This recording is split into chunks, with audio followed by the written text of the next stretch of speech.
عرفان حیات صاحب، سب سے پہلے تو ہمیں یہ بتائیں کہ جب یہاں سے اللیگلی لوگ پہنچتے ہیں اٹلی، تو وہاں پر وہ کس حال میں پہنچتے ہیں اور ان سے وہاں پر کیسا سلوک ہوتا ہے؟ دیکھیں، جب کوئی بھی انسان اپنی جان جو ہے وہ ہتھیلی پر رکھ کر کسی بھی جگہ پر پہنچتا ہے تو آپ سمجھ ہی سکتی ہیں کہ وہ کن حالات میں پہنچتا ہے. اور جیسا کہ آپ بات کر رہی تھی کہ اس میں تھوڑا سا ہسٹوریکلی میں جانا چاہوں گا. ایک تو آپ جتنے بھی یورپین ممالک ہیں، اگر ہم پریویس جو صدی گزری ہے، تو اگر میں آپ کے گھر آؤں اور وہاں پر چوری کر کے جتنا بھی ساز و سامان ہے وہ سارا لے کر چلا جاؤں، تو آپ جب بھوک و افلاس میں ہوں گے تو آپ نے پھر اسی رستے پر ہی جانا ہے، اسی جگہ پر ہی جانا ہے جہاں پر خوشحالی ہو، جہاں پر ترقی ہو، جہاں پر بہتری ہو.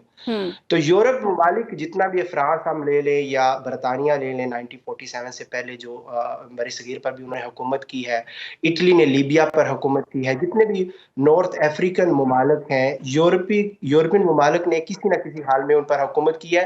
اور ان حکومتوں کے دوران جتنا بھی وہاں پر جو مطلب ترقی کے عرفان حوالے صاحب، یہ تو ایک سے ہسٹوریکل پرسپیکٹو ہو گیا نا. ہمیں یہ بتائیے کہ اب جیسے یہ جہاز والے لوگ اگر خیر خیریت سے اٹلی پہنچ جاتے جیسا کہ ان کا پلان تھا، تو کیا ہوتا وہاں پہ؟ ان سے کیا سلوک ہوتا اور وہاں پہ یہ ایڈجسٹ کیسے کرتے؟ جی سر، جب یہ حبیب صاحب جب یہ اٹلی میں پہنچتے ہیں تو یہاں پر جتنی بھی تنظیمات ہیں اور یورپین یونین کا ایک بہت بڑا ادارہ ایکٹیو ہو جاتا ہے، اور سب سے پہلے ان کے چیک اپ وغیرہ ہوتے ہیں. اور اس کے بعد یہ اٹلی میں، چونکہ اٹلی ایک جزیرہ نما ملک ہے، تو اٹلی سمجھے کہ آپ یورپ کے جتنے بھی دوسرے ممالک ہیں ان سب کا پہلا راستہ ہے ہمارے جتنے بھی یہ افراد ڈنکی لگا کر آتے ہیں. تو وہاں پر یہ اسائلم کی اپلیکیشن جو ہے یہ سبمٹ کرا سکتے ہیں. اسائلم کی اپلیکیشن کے بعد اس پر آپ لیگل طور پر کام بھی کر سکتے ہیں جتنا عرصہ آپ کا وہاں پر کیس چلتا ہے. اور جتنی بھی طبی سہولیات ہیں وہ ساری جو ہے وہ آپ وہاں پر لے سکتے ہیں. اور نیکسٹ سٹیپ اس کا یہ ہوتا ہے کہ یہی افراد پھر فرانس میں چلے جاتے ہیں، جرمنی میں چلے جاتے ہیں، اسپین چلے جاتے ہیں، اور امیگریشن کا، اوپن امیگریشن کا جو لیگل پروسیس ہے اس کا انتظار کرتے ہیں، اور کسی نہ کسی طریقے سے پھر ڈاکومنٹس کا حصول اور اس کے بعد پھر کام اور امیگریشن وغیرہ یہ سارے معاملات مکمل کرتے ہیں. اور سیٹل ہونے میں یہ کتنا بتائیے وقت کہ لگتا عرفان ہے؟ صاحب، اٹلی میں تو کافی آپ جیسے آپ بتا رہے ہیں کہ کافی ایک امیگرینٹ فرینڈلی ماحول ہے کہ انلیگل امیگرینٹ بھی اگر پہنچ گیا اس زمین پہ تو چلیے اس کا کچھ نہ کچھ بن جائے گا. لیکن یونان بھی تو یورپ کا حصہ، وہاں پہ یہ معاملہ کیوں نہیں دیکھا گیا کہ جیسے اب یہ کشتی کو بر وقت اگر امداد مل جاتی، اور جو ڈیٹیل سامنے آ رہی ہیں کہ یونانی حکام کو پتا تھا کہ کشتی ایک جگہ کھڑی ہے؟ جی، یونانی حکام کو پتا تھا. بیسیکلی یونانی حکام نے وہاں پر ان کو روکا رکھا ہے، اور روکے رکھنے کی وجہ سے جو ہے یہ انسیڈنٹ جو ہے پیش آیا. کشتی کی اصل جو بیسیکلی منزل تھی وہ اٹلی تھی، وہ یونان نہیں تھی. اٹلی اور یونان میں ویسے بھی جو ہے وہ اکنومکلی حوالے سے بہت زیادہ فرق پایا جاتا ہے، کیونکہ یونان میں جو سیلریز وغیرہ ہے وہ اتنی اچھی نہیں ہے جتنی اٹلی میں ہے. اور جتنے بھی پاکستانی ہیں، جتنے بھی ڈنکی لگانے والے افراد ہیں، ان کی بیسیکلی منزل جو ہے وہ اٹلی ہوتی ہے. حتیٰ کہ جو یونان میں کافی عرصے سے سیٹلڈ ہے ہمارے پاکستانی ہیں، ان کو بھی جب بھی موقع ملے تو وہ یونان کے ڈاکومنٹس کو وہاں پر چھوڑ کر تو کوشش کرتے ہیں کہ وہ اپنا مستقبل جو ہے وہ اٹلی، فرانس یا جرمنی یا ان ممالک میں جو ہے وہ سیٹل ہوں. اچھا، اور سیٹل ہونے میں عرصہ کتنا لگتا ہے ان کو؟ دیکھیں، جب آپ نے اپلیکیشن یہاں پر آ کر سبمٹ کرنی ہے، اس کے بعد ڈیپینڈ کرتا ہے کہ آپ کا جو ملکی حالات ہیں، چونکہ ہر بندے کا کیس وہ دوسرے سے مختلف ہوتا ہے. وہاں پر آپ کو اپنی جان کا کتنا خطرہ ہے، آپ کے خاندان کو اپنی وہاں کے آپ نے وہ سارے پروفز وغیرہ پیش کرنے ہوتے ہیں، اور اس میں تقریباً 1 سے 1.5 سال کا عرصہ درکار ہے. لیکن یاد رکھیں کہ گزشتہ سالوں میں بہت زیادہ پاکستانیوں کی اپلیکیشنز جو ہے وہ ریجیکٹ ہوئی ہیں، کیونکہ ان کے پاس کوئی پیٹنٹ پروف وغیرہ نہیں ہوتے. لیکن اٹلی کی خوش قسمتی آپ یہ سمجھ لیں کہ 2002 سے لے کر ریسنٹلی 2020 تک اٹلی نے کم از کم 5 دفعہ اوپن امیگریشن جو ہے اس کا موقع دیا ہے. اس کا یہ ہوتا ہے کہ جو بھی فرد اٹلی کی سرزمین پر موجود ہے، 1 ماہ اور 2 ماہ کا عرصہ ہوتا ہے، وہ انلیگلی آیا ہو. جی बेशक वो इलीगली आया हो, अच्छा। वो किसी भी कंपनी का कॉन्ट्रैक्ट लगाकर 1 या 2 साल के जो परमानेंट डॉक्यूमेंट्स है उनको हासिल करने में जो है वो कामयाब हो जाता है, और उसके बाद फिर वो इसी तरह ही कंसीडर होता है जैसा कि एक सेटल्ड तरकीन वतन है। क्या सिर्फ इंसानी स्मगलर्स को ही इसका जिम्मेदार ठहराया जा सकता है? इदारों की कोई जिम्मेदारी नहीं होती इसमें?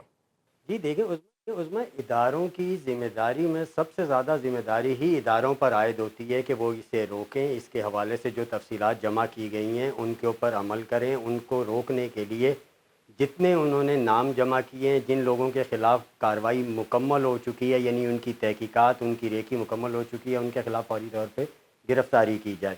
कानून भी मौजूद है और कानून नाफिज करने वाले इदारे भी मौजूद हैं, लेकिन इसके बावजूद डंकी लग रही है। और इसकी वजह बुनियादी तौर पर ये है कि पाकिस्तान को एक हब बना दिया गया है।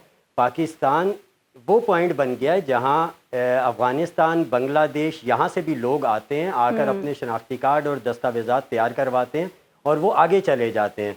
यहाँ पे जो है वो डंकी लगाने के मुख्तलिफ तरीके बनाए गए हैं। जिनके पास पैसा नहीं है वो ईरान के रास्ते, ज़मीनी रास्तों से जाते हैं और उसमें बताया ये जाता है कि 70% लोग रास्ते में मारे जाते हैं। फिर उसके बाद जो बाय एयर जाते हैं वो यूरोपीय ममालिक के करीबी ममालिक में ऑन अराइवल वीज़ा हासिल करते हैं, वहाँ पहुँचते हैं और वहाँ से ऑस्ट्रेलिया जाने वाले छोटी कश्तियों से, अफ्रीका जाने वाले ये बड़ी कश्तियों से, और फिर उसके बाद जो लीबिया जाते हैं, लीबिया से यूनान और यूनान से आगे इटली जाने की कोशिश करते हैं।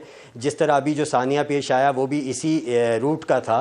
तो वो सारे लोग जो हैं वो ये सारे इनकी जो नेटवर्क बना हुआ है, इस नेटवर्क की बेशतर हिस्ट्री ना सिर्फ पाकिस्तानी इदारों के पास मौजूद है बल्कि इंटरनेशनल जो ऑर्गेनाइजेशंस हैं उनके पास भी मौजूद है। असल मसला जो है वो कार्रवाई का है। अब आप देखें, जब कार्रवाई करने की बारी आती है तो लीबिया के एक वॉरलॉर्ड्स थे, उनका जो वहाँ पे जो है वो मतलब यूरोपीय ममालिक ने उनसे भी मदद ली थी। और ये कुछ साल पहले तक ये रहा कि जो खलीफा हफ्तर थे उन्होंने बाकायदा कैंप कायम किए हुए थे और 1300 पाकिस्तानी उन कैंपों से वापस आए थे।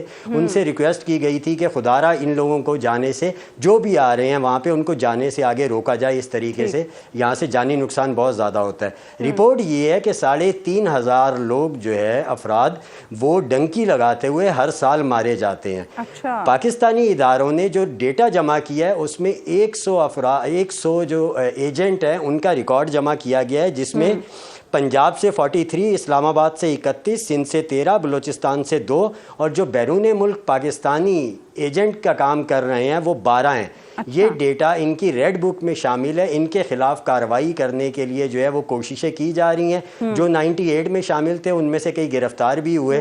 तो हर्डल्स क्या आती हैं? कार्रवाई क्यों नहीं होती? क्या हर्डल्स होती हैं उसमें?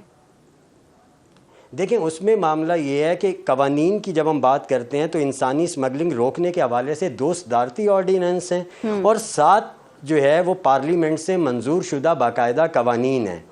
इन 7 जो मतलब ये 9 जो ऑर्डिनेंस और कवानीन है, ये 9 जो हैं इनके ये मौजूद हैं इंसानी स्मगलिंग को रोकने के लिए। लेकिन इसके बावजूद हम रोकने में इसलिए नाकाम हैं कि जो हमारी ज़राए हैं वो ये बताते हैं कि कई बाअसर शख्सियात भी इसमें शामिल हैं। अच्छा। जो इन एजेंटों की पुष्ट पनाही कर रही होती हैं और वो पुष्ट पनाही होने की वजह से वो कोई कार्रवाई होने से पहले मुल्क से फरार हो जाते हैं। दिलचस्प चीज़ ये है कि मुल्क से फरार होने के बाद 3 ऐसे एजेंट्स हैं जिनकी बीवियां ये काम कर रही हैं, जो हमारी सोर्स ने ला दी। आप ये देखें कि इस काम में इतना पैसा है कि खुद मुल्क से भाग जाते हैं लोगों की जानें लेकर, लेकिन इस काम को नहीं छोड़ते बल्कि अपने अहले खाना में से किसी की जिम्मेदारी लगा देते हैं कि मैं फ़लाँ जगह बैठ गया हूँ, आप लोग यहाँ से लोग भेजें और मैं वहाँ से बैठ के हैंडल करूँगा और इन मामलात को आगे लेके चलूँगा।